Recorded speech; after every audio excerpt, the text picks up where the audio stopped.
This week marks a whole new chapter for us. We have the first eclipse in Aries that's happened near the North Node in a couple of decades.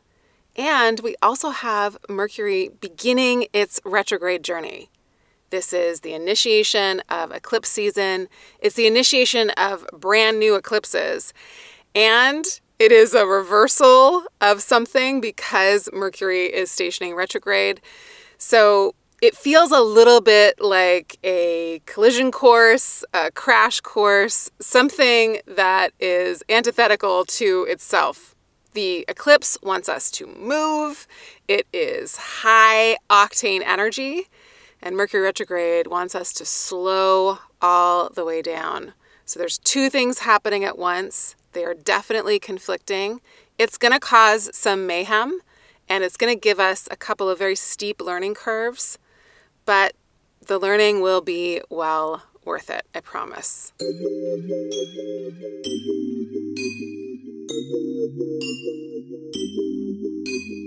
This is the astrology of the week ahead, and I'm your host, Chani Nicholas. All right, y'all, we can always look at the year by eclipses. When are eclipses happening? Eclipses will happen in groups, usually of two, and they'll occur every 6 months. So they have this way of defining the year. It's like, okay, this is one eclipse portal. We get the info, we learn the lessons, and then we move into another eclipse portal 6 months apart. Thank goodness, because we don't need more than that. If they wanted to give us less, then maybe that would also be fun, but here we are. This is our first eclipse season of 2022. And again, it's the first eclipse we've had in Aries like this for a long time. So the part of your chart that contains Aries is going to be really impacted by this. It's already been impacted by a lot of really positive astrology, to be honest. And eclipses aren't really positive or negative, although people might argue with me on that one. But they are something that is activating. Eclipses stir us into action. They create openings and closings, beginnings and endings. Again, they're usually little portals into a time period where very important things happen that have to do with where those eclipses are occurring in our chart. So again, you really want to know where this is going on for you. And you can do that by downloading the Chani app and listening to your weekly reading, by reading your horoscope, either your daily horoscope or your monthly horoscope for Aries season. It'll tell you something about where this eclipse is happening for you. That's on our website, chani.com, or again, on the app underneath the current sky horoscopes. But all that to say, eclipses just seem to catapult us into something, into, again, this one means new direction, new course of action. And because it's in Aries, it's very action-oriented. And not only that, but it's in Aries near the North Node, and the North Node is a point of increase and hunger. And you know, if any sign's going to be hungry or active, it's Aries. Aries is like very much a sign of desire and of being compelled forward and of acting without necessarily thinking too much. It's really, goes on its own passion and on its own kind of understanding of what to do next. So it feels like this is going to, again, stir a lot of activity, and it's going to probably create desire to take action. I'm not saying that you should or shouldn't. Technically, on the day, on the moment of the eclipse, again, the eclipse happens Wednesday the 19th at 9:13 p.m. Pacific time, I wouldn't do anything at that time or a couple hours surrounding that time. I wouldn't choose that moment in time to launch anything. I wouldn't even choose the days that the moon will be in Aries as a time to do something, because it's a time where the light of the sun is being eclipsed by the moon. And so once that clears, we're good to go. And it's interesting because this eclipse is happening at the very last moment of Aries. The eclipse happens at 9:13 p.m. and then a couple hours later, the sun enters Taurus on the 20th of April. So it's like there's this new eclipse. It's happening at the very end of Aries, and it's like packed with so much energy and it's packed with so much potency. So again, this feelings of beginnings and endings culminating all at once seem to be exaggerated with this eclipse especially. And this eclipse is also in a square technically to Pluto. And that square will be felt Wednesday and Thursday. What that means is there's extra intensity to this eclipse, to this moment. So there's extra potency, intensity, and kind of like heft to the decisions that you make or to the events that occur. So they might feel extra defining, and they might also feel all the more consequential, right? Like there's times where we're like, oh, well, this isn't really going to have that much of a consequence if I go left or go right. And then there's times where you're like, oh, this is a huge deal. I'm choosing one thing and therefore I'm really not choosing the other. And you might feel that with this eclipse, that sense of having to make a decision, that sense of being like, I'm going to actively move towards this thing. This is a new direction. This is a new story. This is a new situation. And I'm in it, and I have to remember my power, and I have to remember to act from a place of, yes, integrity, but also my own intuitive knowing, and move with a sense of conviction if there is that kind of choice that presents itself. It's also a time that could be really rife with a lot of power struggles. So you might notice that coming up in your relationships, in your industry, in the world at large, maybe in your own kind of professional life. You might notice like, oh man, this feels like a little bit of a standstill. And that's because Pluto has just moved into Aquarius, which never budges. And the sun will perfect the square to Pluto once it's in Taurus, another fixed sign. Again, a sign that is a mountain, a boulder, a massive landmass that you can't budge. It won't budge. So it does feel like we come up against something through this week that feels really substantial in terms of the obstacle or in terms of the power dynamic that's at play. And then on Friday, Mercury stations retrograde. So you know what that's about. That's about realizing all the things that you did wrong and that you didn't see in the first place and that we missed the first time around, and we got to like pause, go back and be like, oh my goodness, I can't even believe that was about to go out. You know, when you like go to send an email and then you're like, oh yeah, it's totally fine. Maybe I should wait for a second and read it again tomorrow morning. And then you read it again the next morning and it doesn't even make sense. Mercury retrograde, you know, like this Mercury retrograde is going to be in Taurus. So Taurus is a very practical, pragmatic.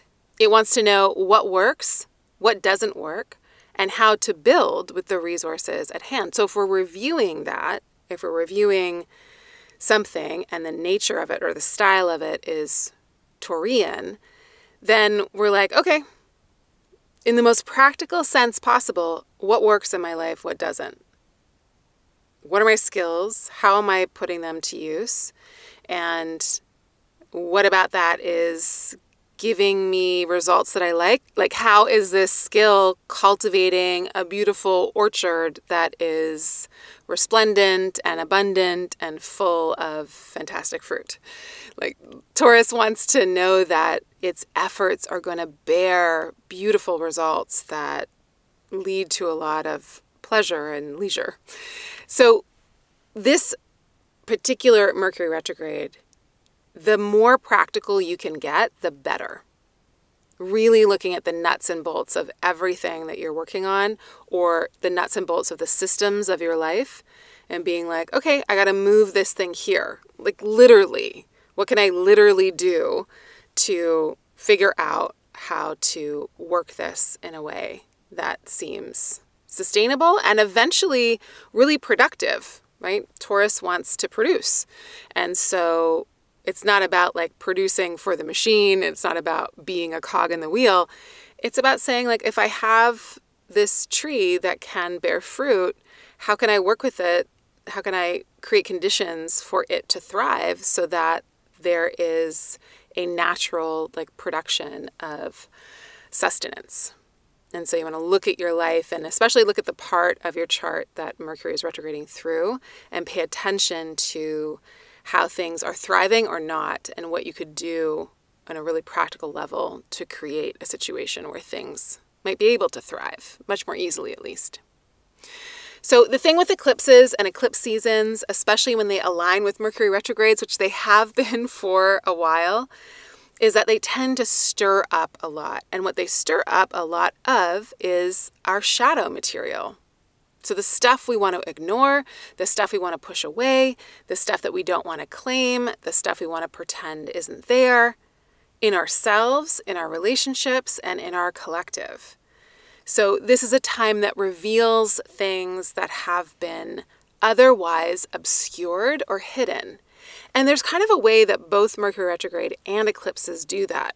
Eclipses do that by literal shadows, by literally creating shadows. And if we think of the sky as a reflection of our experience here on Earth, then when things get shadowy up there, then we're going to start to notice the things that are more shadowy down here.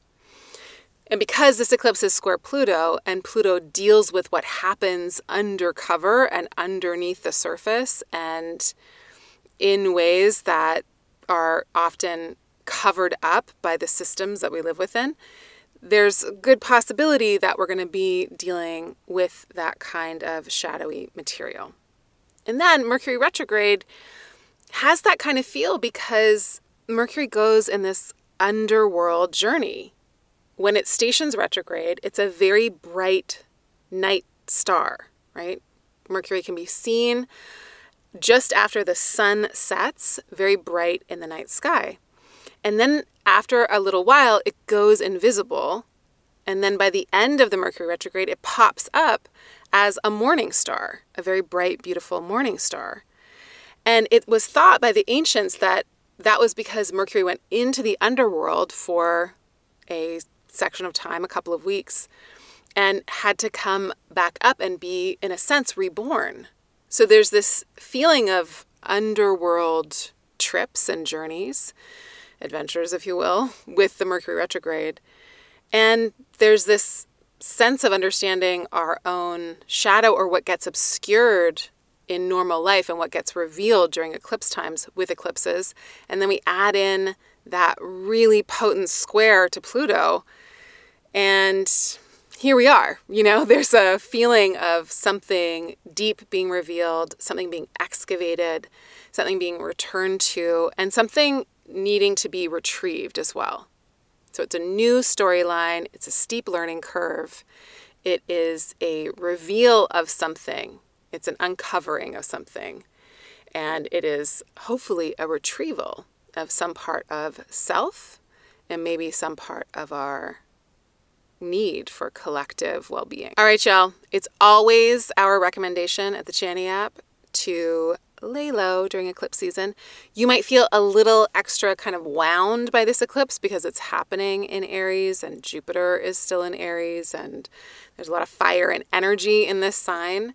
So you might not have the easiest time laying low, but again, I wouldn't use the surrounding days around the eclipse to do something big. And also Mercury stationing retrograde. So it's a really good time to do a little less of moving things forward and to do a little bit more of reviewing, of writing, of editing, of parsing through information, and of retrieving something from the past or retrieving the energy that gets stored when we push things into the unconscious.